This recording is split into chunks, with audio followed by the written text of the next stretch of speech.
Maybe some of you have never heard of it. Some of you maybe have some ideas to create a European project, but you don't know where to find help. The Creative Europe desk are here to help you. And the best thing to know is that it's for free. It's not.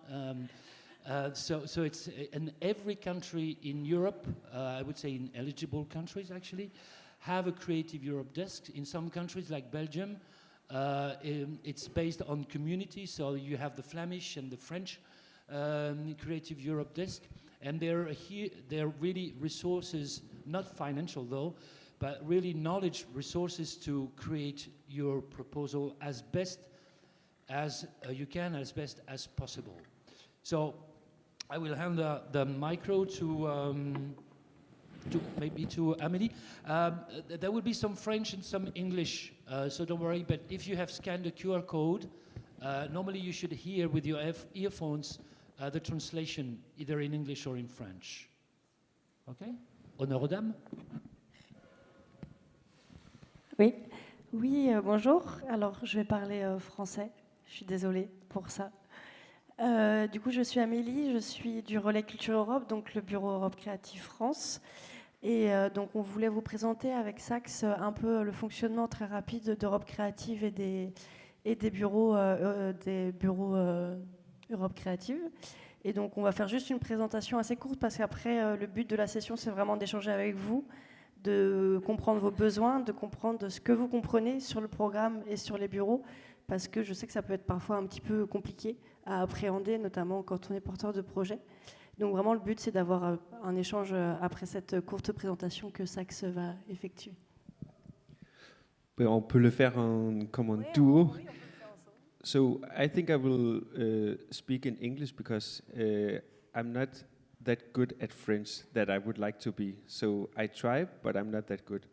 I'm not that good in English either, so there will definitely be some mistakes along the way. So forgive me.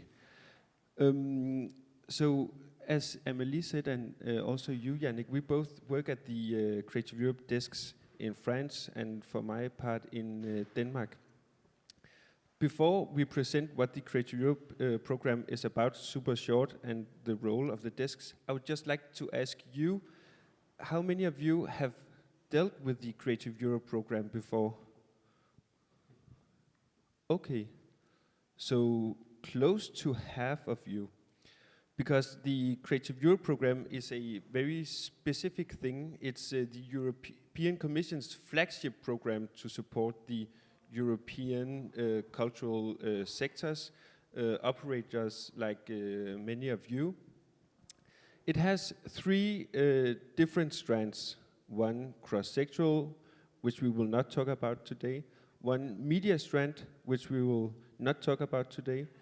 And then the culture strand, which we will talk about today, because that's the one where opportunities and funding can be found for you if you are a cultural operator.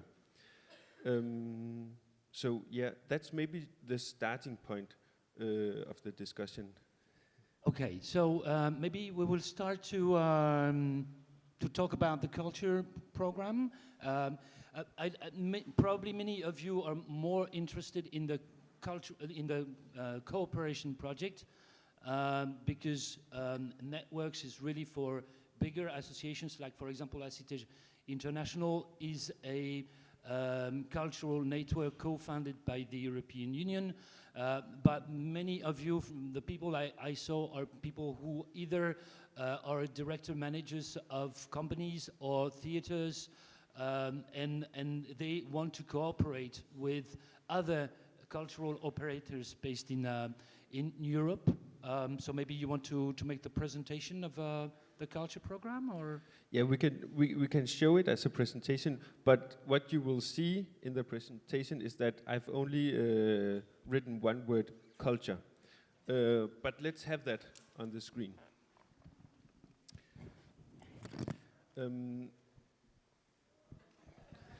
So this is it. This is what we're going to talk about today.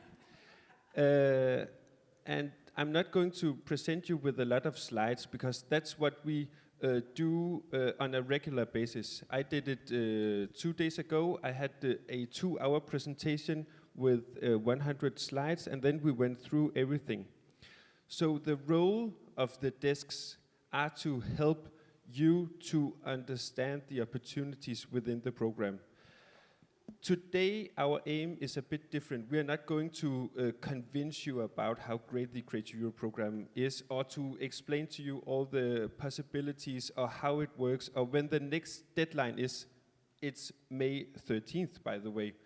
But today we're going more to talk about how can we help you even more in the future. How can we be a relevant resource to you, the cultural sector? But maybe also to have a discussion the other way around. How can you, as cultural operators, be a resource for the desks in our knowledge work and everything? So how can we maybe work closer together in the future? Because right now we are a link between the Commission and the cultural operators. So we need to have a continuous dialogue with the operators, and this is what we're going to do today.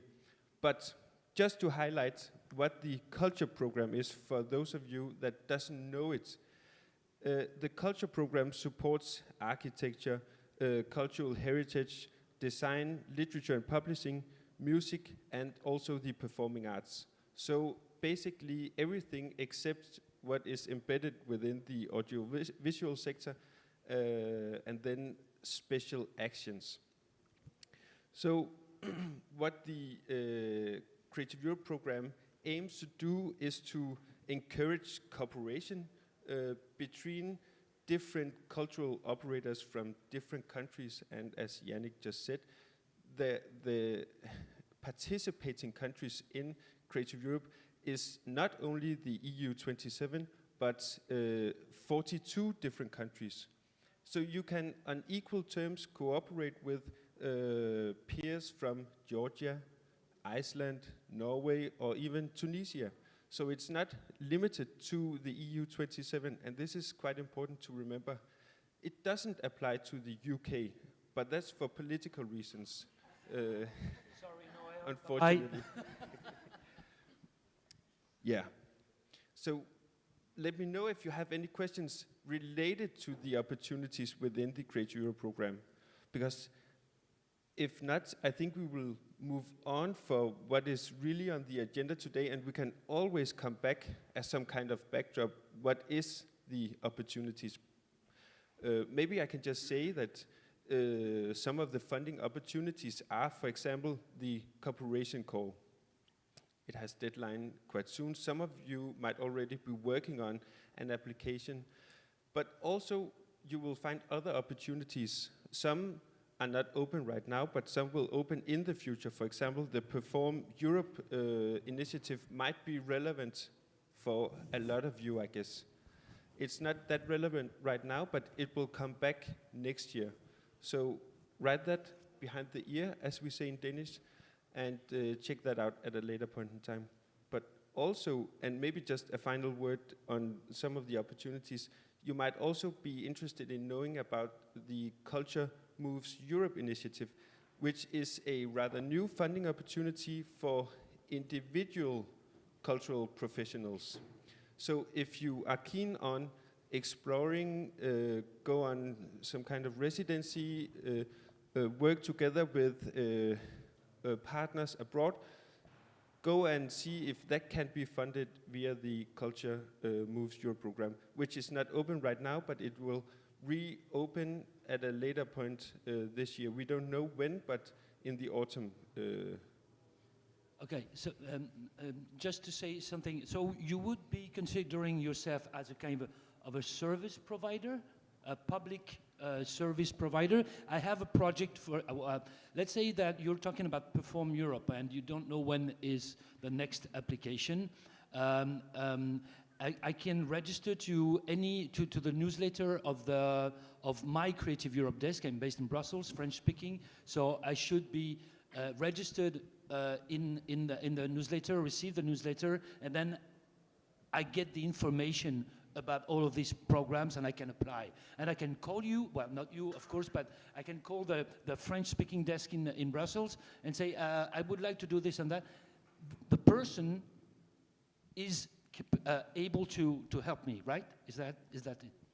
Oui, du coup, vraiment, nous, en fait, on accompagne les porteurs de projets dans tout leur parcours de financement européen. Donc déjà, la première étape, c'est d'informer les porteurs de projets, parce que beaucoup de monde ne connaît pas Europe Créative. Donc on fait des sessions d'information tout au long de l'année, en fonction des appels qui ouvrent, en fonction même pas forcément sur les appels, plutôt des sessions d'information assez générales. Ensuite, au moment de l'ouverture des appels, là, on mobilise les acteurs. On vient vers eux aussi, parce qu'il y a des acteurs qui viennent vers nous, mais on vient vers eux pour leur demander s'ils sont intéressés à à déposer une candidature.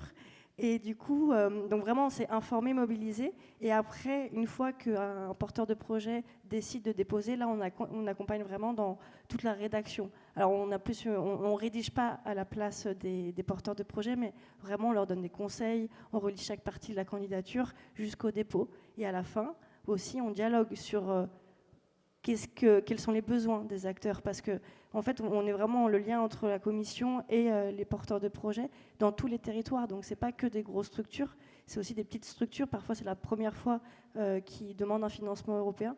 Donc, vraiment, notre rôle, c'est d'informer tout au long du parcours. Donc, c'est pour ça qu'on a parlé de la mobilité, parce que je pense que c'est une bonne entrée aussi en matière dans les financements européens, parce que c'est des petites bourses. Donc, en fait, ça permet, par exemple, de toucher 1000 € pour aller, je ne sais pas, en Allemagne, rencontrer, faire une résidence artistique, rencontrer des partenaires qui vont ensuite devenir des partenaires dans l'appel coopération. Donc, vraiment, nous, on veut accompagner les porteurs de projets vraiment dans ce parcours de A à Z. Et et je pense que c'est vraiment notre but principal, c'est de répandre l'information le plus possible. Voilà.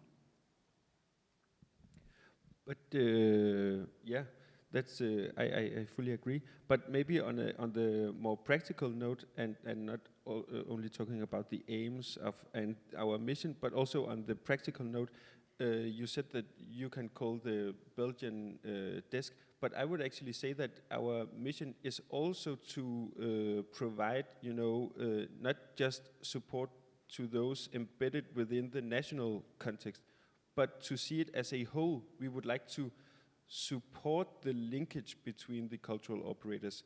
So if it does mean that then our help is better suited if we are to help, the whole consortium, we can also do that.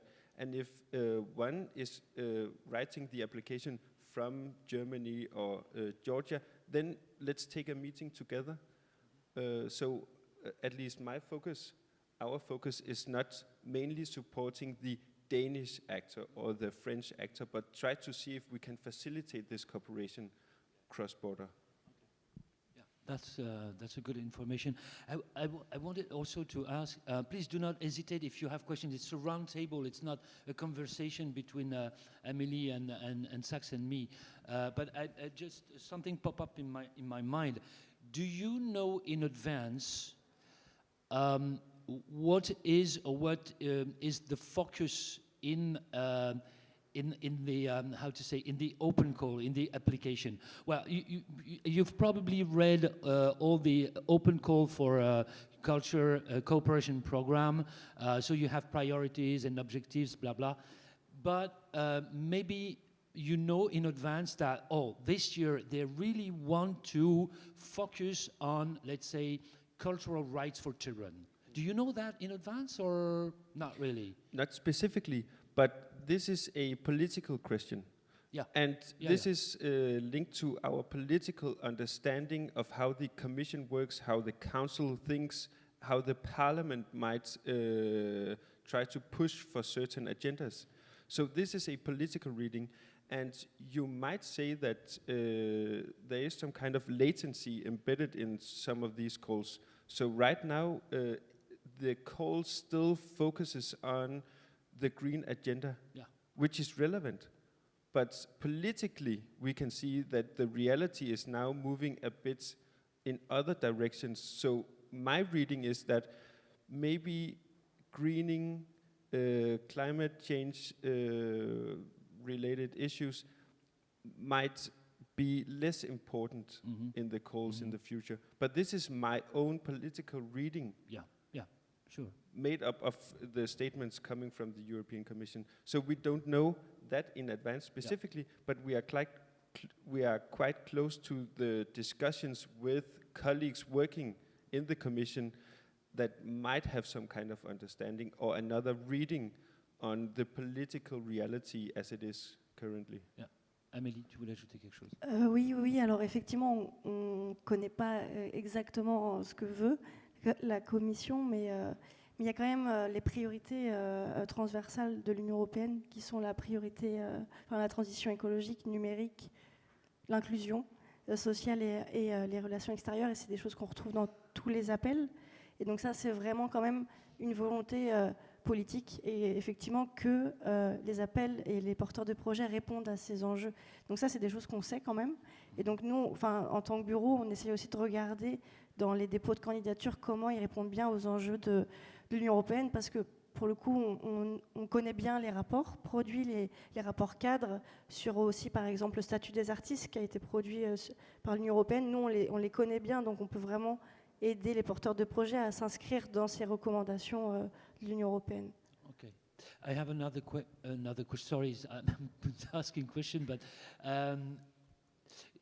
if you are familiar with the agency, the EACEA, Executive Agency for Culture, Education, and blah blah.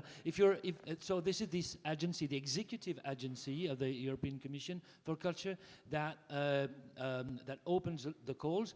If you go on their website, which is it's quite fine actually, it's hard to find. You will have the opportunity to check and to look for partners and to put announce that you're looking for this kind of partners because you want to implement this kind of cooperation project. Do you, in the networks of your Creative Europe desk, do you have also, do we have as cultural operators the opportunity to call you and say, I'm looking for this kind of partners, and how does it work? If I want to search partners through the Creative Europe desk?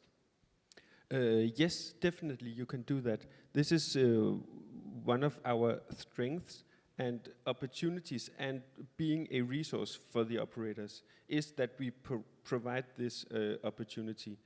And I will just give my answer, and then I could see that Louis has a hand raised, and we can give him the mic. But we have special tools to do that. So one way of doing it is to go to the agency homepage or the big system portal to register, and you will only get some kind of crappy response, I would imagine. But you can also hand me a project pitch. We have a template for that we share amongst all of the desks. So with that project pitch, I can distribute that to specific countries, asking maybe Amélie in France, so do you know some kind of youth theaters based in the southern part of France, because a Danish partner would like to be connected with them. And then we can do that. But we can also take this project pitch and send it out to everybody in the network, and then it will be put up on our webpage. And this is also what we do in a Danish context. So you will be able to see partner searches from almost around the globe, but it's not really true, but because we take out those coming from Thailand or Australia or even the UK. So the network of over 40, wow, Creative Europe desk. Louis?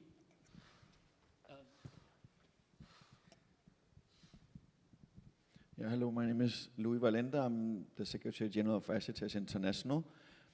Yannick and we were in Brussels a week ago to consult the Commissioner for Culture and Intergenerational Fairness, a title that we like very much, about some of the new creation of a new cultural or a new policy framework for culture in the coming years.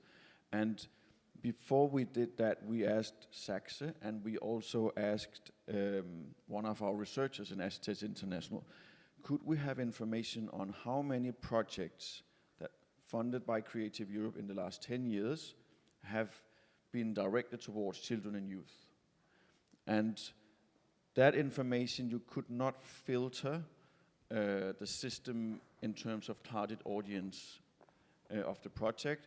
Then our clever researcher watched this, she browsed all the summaries for the keyword of children to see how many projects had that keyword, and she found 5.6% of the project had children as a keyword.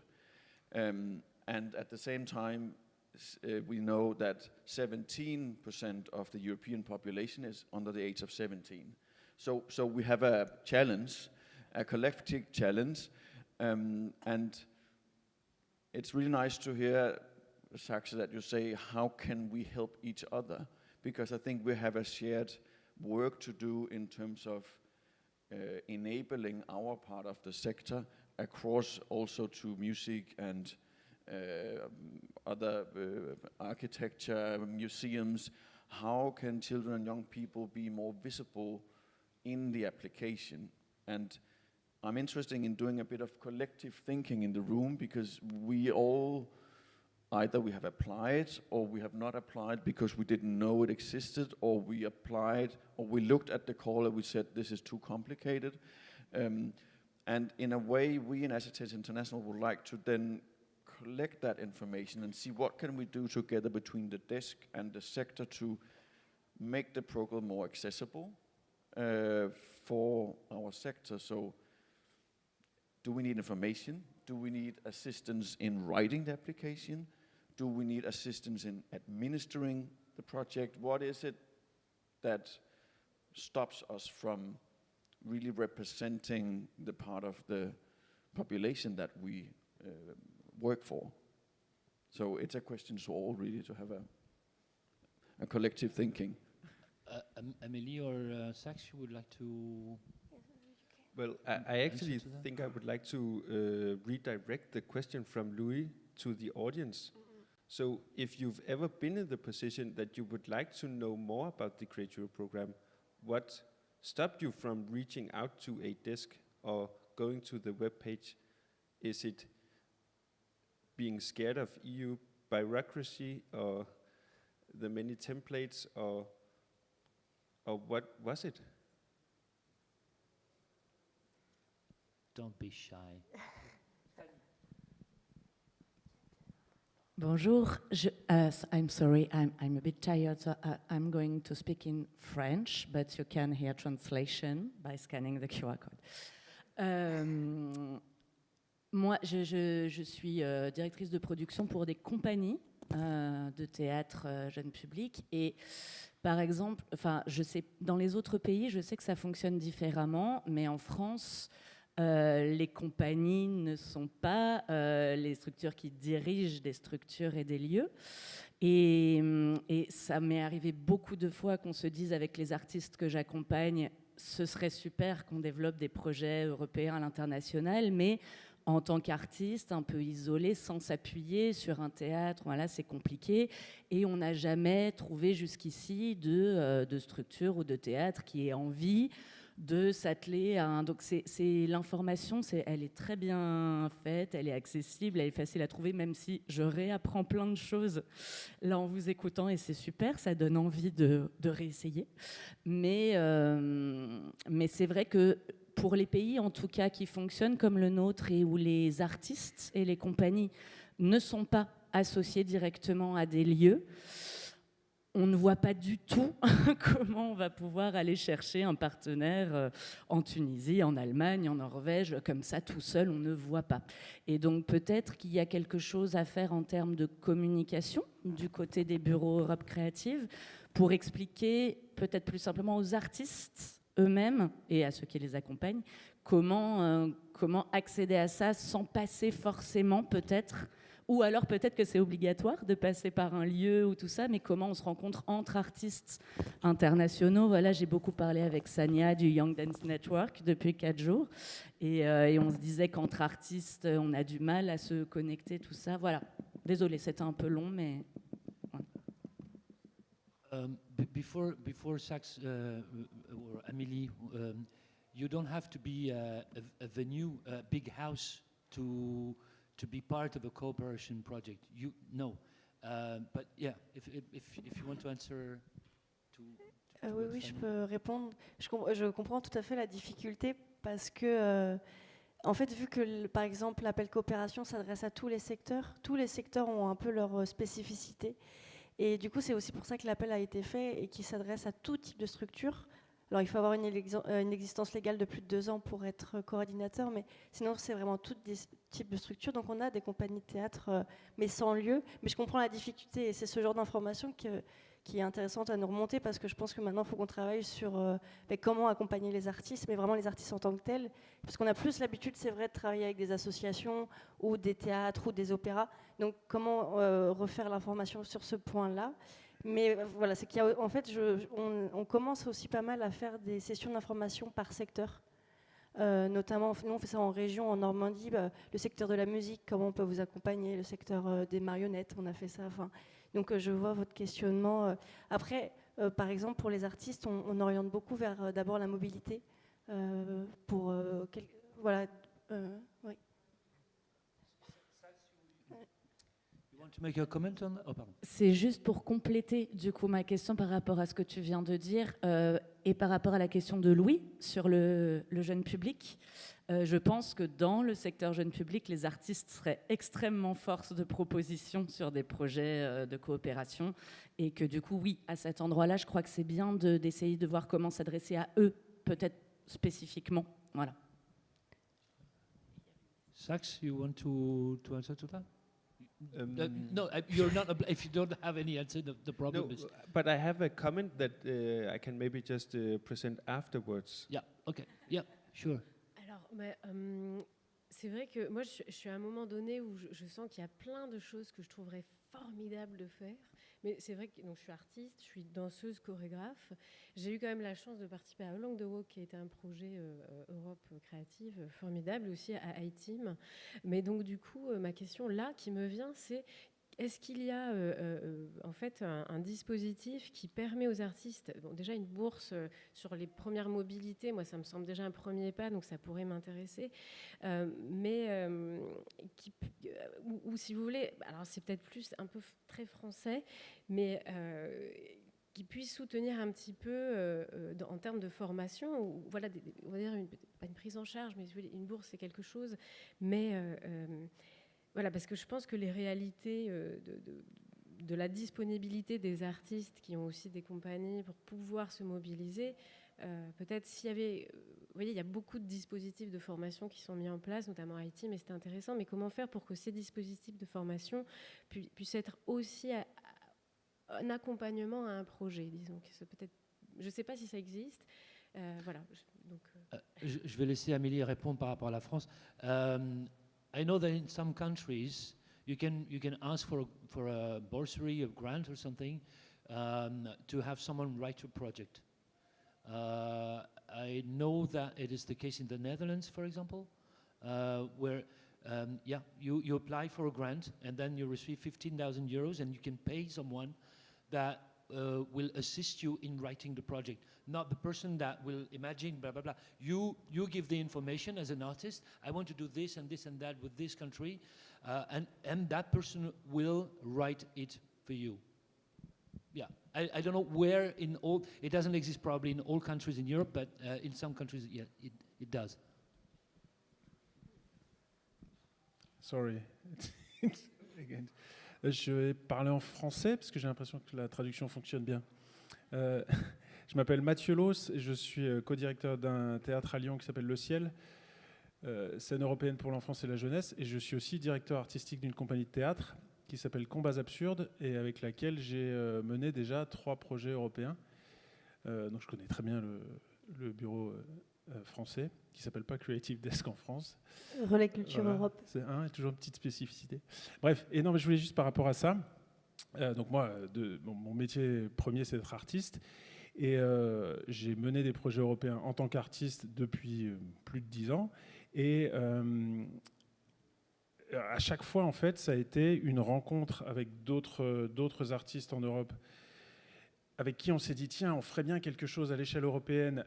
Et ce que je veux dire par là, c'est que le désir premier, c'était de faire quelque chose ensemble et pas de rentrer dans un cadre de financement. Et après, on s'est dit, comment le faire? Et on a découvert qu'il existait ce genre de programme de coopération européenne. À l'époque, les tout premiers, c'était Culture, ça s'appelait. Et après, c'était Europe Creative, on en a eu plusieurs. Et ce que je veux dire, c'est que dans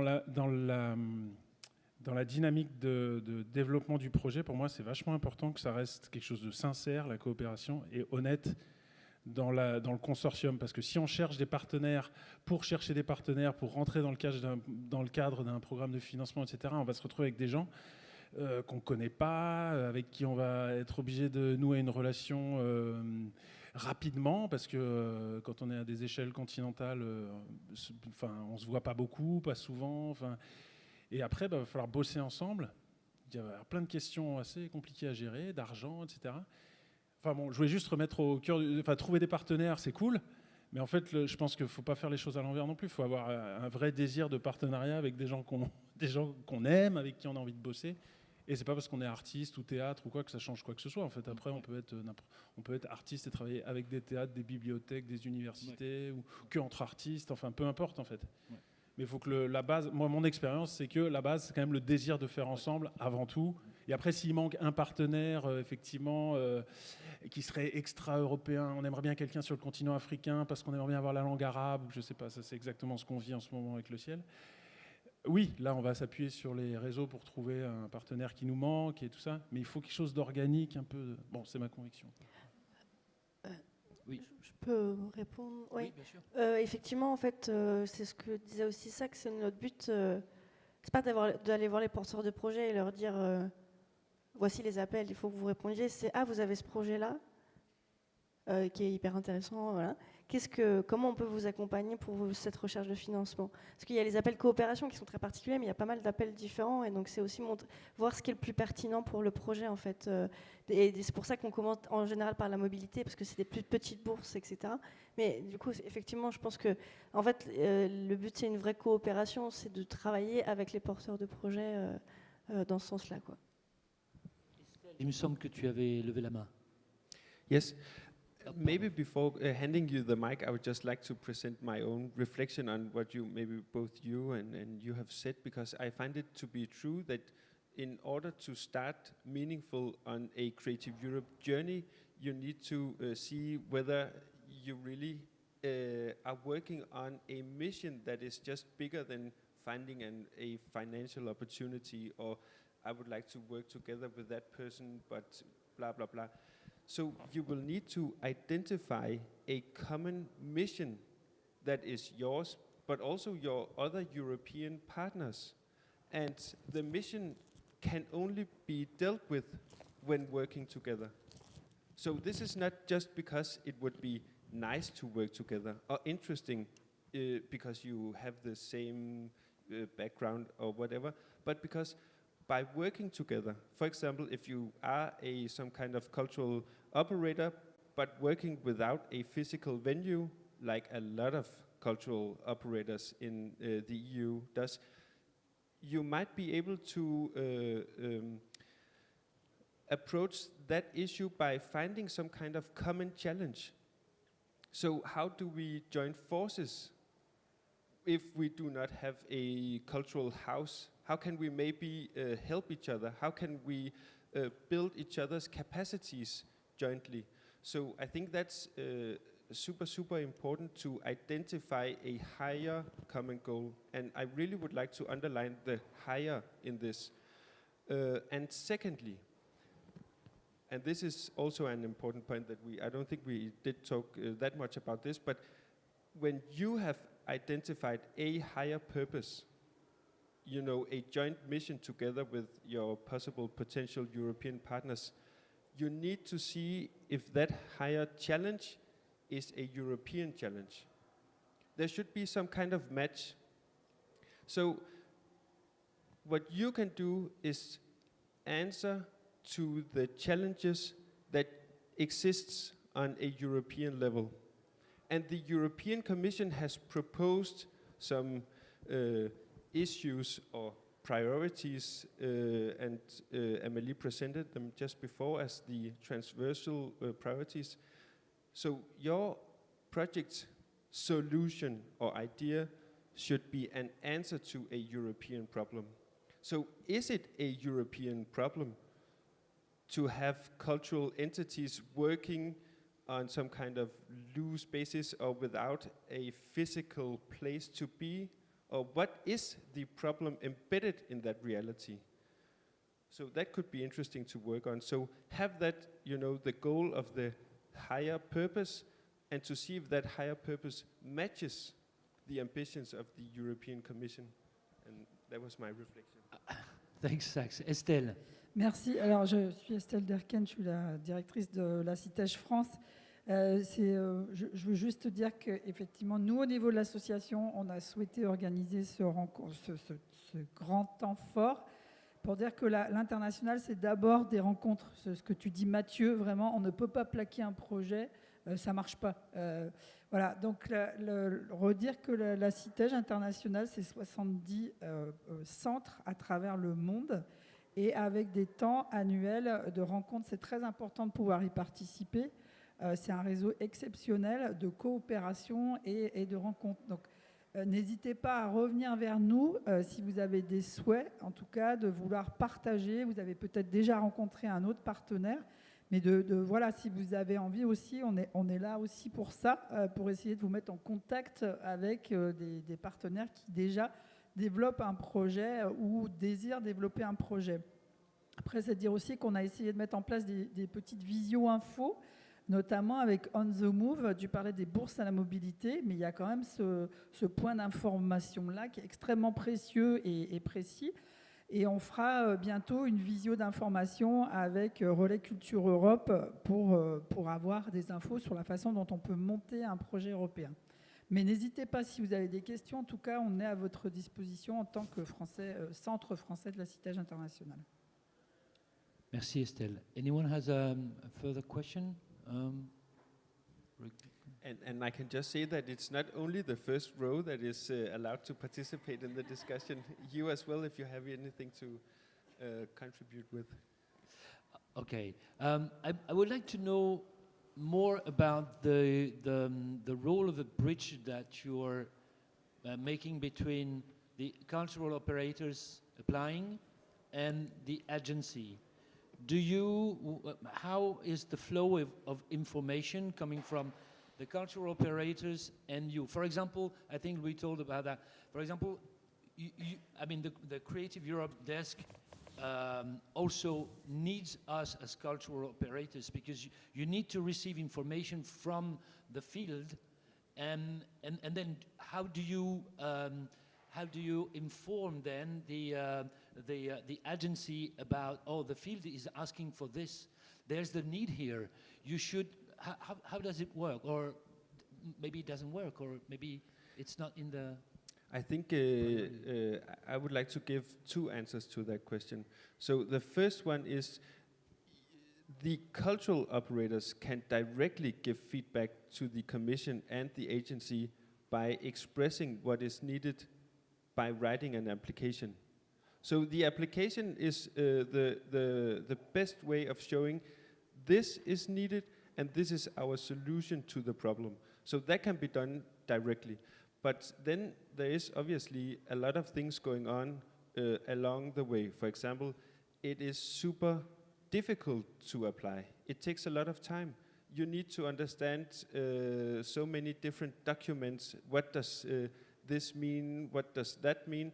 And in that way, we can be the translators and mediators between the great ambition to a problem-solving mission somehow, and then through the application to getting the funding.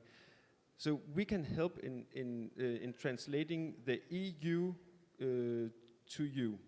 but we can also take your frustrations and hand them back to the agency. For example, I remember in the previous program, I've been working with the desk for many years now. In the previous programs, you had not what we have today at the corporation calls a lump sum program.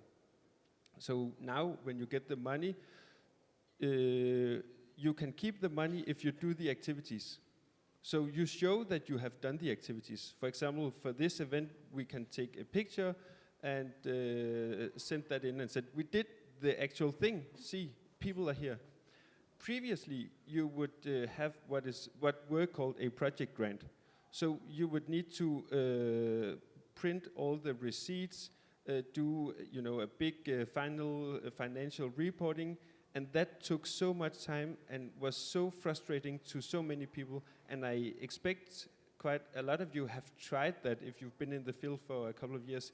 That was super difficult. So what the desks said, and we joined forces, so all of the desks wrote a letter to those managing the Create Europe program saying, listen, we need to work with this in a much more simple way, because this does not help the smaller cultural institutions. Maybe some of the big ones, they don't really care because they can do this anyway. They have the administrative forces. Maybe they even see it is an advantage to us that it is complicated, because then a lot of others cannot, really apply. So we said in order for this to be relevant for also smaller organizations, those without a big HR department or financial department, it needs to be a way different way of doing it. And they did that. But that was based on the feedback from the operators. And we continuously do this all the time. Also now, at this actual moment. Right now, the European Commission has an open public consultation asking everybody, the European civilians, also cultural operators, national cultural ministries. So what do you think of the Create Europe program? Should we have one in the future? I responded to that question as an individual, saying, yes, it's super relevant, let's keep it for the future. But remember, you can also do that. So the public consultation is open until 7th of May or something like that. And that is directly relevant, because the European Commission doesn't know everything. So they rely on information from you, from the field, in order to shape what is needed in the future.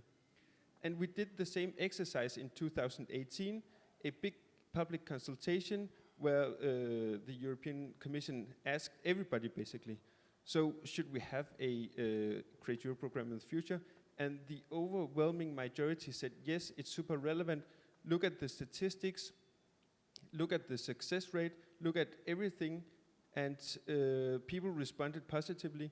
And the European Commission's proposal was, no, we're not going to have a Create Europe program, but then the Parliament, with the report from the public consultation, could say, listen, it is relevant, but also there was a lot of work done in the UK, but also because of other things, presenting the relevance of the Create Europe program. So that convinced the European Commission, as well as the Council, we do need a cultural support program on a European level in the future. And right now is our moment, actually, because this is the month and weeks where the future is being decided. And now we are at this very nice conference in Marseille talking about culture and the relevance for youth and children. But right outside these doors, this is not the topic of the day. It's United States, it's war, it's geographical imbalances, it's everything else. So it would be quite easy for the European Commission to say, listen, we don't need a cultural support scheme in the future. So we do actually say, the desks does that. A cultural support program is also an answer to the issues in the future. This is our way to work together, to understand each other, to just have, an open and free society. So obviously we should keep the cultural support program in the future, but we can say that as desks, and that means the lowest in the hierarchy. And I think also it would make a strong signal if a lot of you cultural professionals were some kind of advocates for that agenda. Of course we need culture also supported in the future, because by having the EU support scheme, that means international cross-border cultural projects. And I find that to be super relevant. Amélie, tu veux rajouter quelque Non, chose? c'est juste vraiment insister sur la consultation publique qui est en cours. N'hésitez pas à taper dans votre moteur de recherche et vraiment répondre à cette consultation. J'insiste, je voulais juste insister parce que c'est très important. Ce sera pour la suite. Et donc, on veut entendre vos voix et voilà, c'est vraiment, j'insiste. Anyone has a question? So we heard what the pardon. Ah, pardon, Sarah. Oui. Maybe Sanya, not pardon. a short one, but since we have been talking about the future, there has been, of course, also some fear in the whole community about the cuts that have been happening on the national levels are coming also to the Creative Europe programs. So maybe you can tell us a little bit about projections, or is there something that you know already? What's the future of the program? Maybe I can just try to answer that question quite quickly. I don't know anything, but I know that there are discussions at this moment, and a lot of very strong voices are advocating for no, we should necessarily not have a program. I just said that before. But in the autumn, I think it was, all of the ministers for culture in the EU 27, all of them, they agreed on a letter saying we should have a Creative Europe program in the future. But a lot of things has happened since the autumn. Donald Trump has happened, defense spending is happening, etc. So I think that doesn't necessarily apply to the future anymore. I think that letter is already outdated. So that just means I don't know if there will be some kind of cutbacks on spending on culture on the EU level, like we see in many countries on national levels, in Finland, in other many countries, cutbacks. But the best way of showcasing that culture is relevant in the future, and obviously it should have funding following that, is by showcasing that it does really matter, that having cultural projects delivers relevant solutions. It does something that we would like to have in our society. So showcasing your projects, disseminating the results from the projects is the best way of securing future financing of cultural support. So to answer your question, no, I don't know anything, but I know how to maybe better prepare the way. So. Yeah, and to add to that, as Louis said at the beginning, that we were in the Berlaymont in Brussels, so the headquarters of the European Union, a week ago with the Commissioner for Culture and other 40 or 50 different EU networks, some co-founded like Acitej, some not co-founded. So they are gathering information from us, from the sectors, all cultural sectors, very large one. And I think they're starting to work on the new program.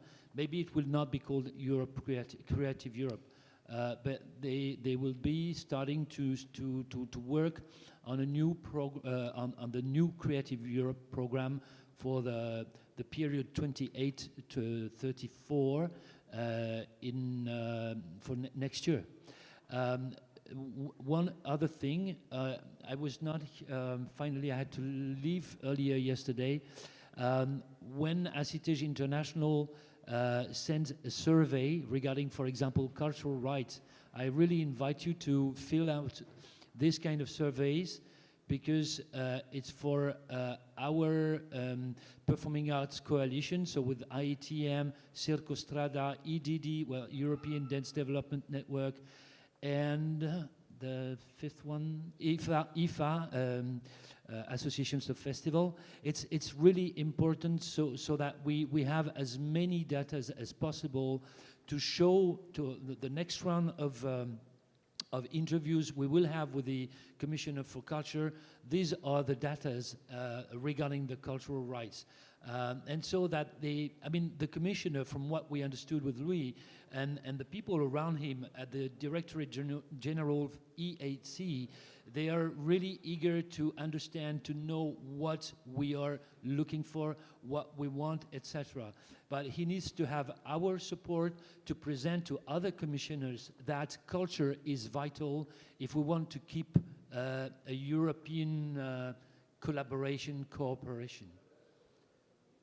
We're talking more about not about culture, Creative Europe Desk, but I think you all, of course, you are in this kind of loop also to push all these ideas. We have 5 minutes left, so yes. Bonjour, je vais parler en français parce que je pratique pas trop mon anglais depuis longtemps. Ça sera plus simple pour moi. Je suis Géraldine Cousan d'une compagnie de théâtre d'ombre et de figures. Et on fait donc des spectacles tout public, mais aussi jeune public, pour jeune public. Donc le théâtre de nuit, c'est pour ça qu'on est là aujourd'hui. Alors, je ne connaissais pas Creative Europe et j'ai compris que ça aide beaucoup dans du montage de projets. Je voulais savoir qu'est-ce qu'il en était du côté de la diffusion. Et on a aussi noté que le théâtre jeune public n'est pas forcément le théâtre pour lequel il y a le plus de dispositifs et d'aides. Je voulais savoir s'il y avait donc des choses spécifiquement pour la diffusion du théâtre jeune public au niveau européen. Amélie Sachs. Amélie? Oui, alors pour la diffusion pour les jeunes publics, non, effectivement, en fait, les appels, c'est vraiment la création d'un projet dans le cadre de l'appel. Donc, il n'y a pas de financement pour la diffusion pure et dure. Parce que je suis pas toute, je veux bien ça que arrête-moi si je me trompe, mais effectivement, non, c'est pas pour financer un projet qui est déjà fait et pour le diffuser, c'est vraiment monter le projet en coopération avec des partenaires européens. Yes, but Sachs talked about Perform Europe and Culture voilà. Moves Europe. Oui, par contre, so maybe a few words around that, because that would probably help. Yes, but so to complement Amelie's answer and to take the bait from you, Yannick, there will come a special action later next year called Perform Europe, in which I think that would be relevant to you. It is, to my knowledge, not necessarily aimed at young audiences or something like that, but you can definitely include that in the project. So and maybe Louis know more about Perform Europe than I do, or some others here, but as it was, it focused on touring in a sustainable, inclusive and good manner, so those underrepresented groups also could take part in the great work of working internationally, cross-border, etc. And I would find that that also applies to young audiences. Thank you, Sachs. I hadn't seen you, Bebe, but yes, you are in that, of course. So, yeah. Yeah, hello, exactly. So I'm Bebe Soares. I am on the board of ACITEJ International, but I also do other things like cross-border rural touring. In the pilot project of the Perform Europe phase, we had with the EIAN, the network of ACITEJ Inclusive Network, and I was the partner in Germany. We were 6 countries, seven stops. We toured with Dansema, a dance performance for visually impaired children, and another film. There was this. Then we did with the SPARS project, which is another rural touring. Yeah, it's about rural touring in Europe. It's also financed by by Creative Europe. We had in the pilot, and now in the new one, you can see it says it is bringing family theater to rural settings in Europe, which is like family and theater. You think, oh, the European Union is not sophisticated enough. It's a wonderful project that was approved, and I invite you to take a look because it's very inspiring. It's really in our scale.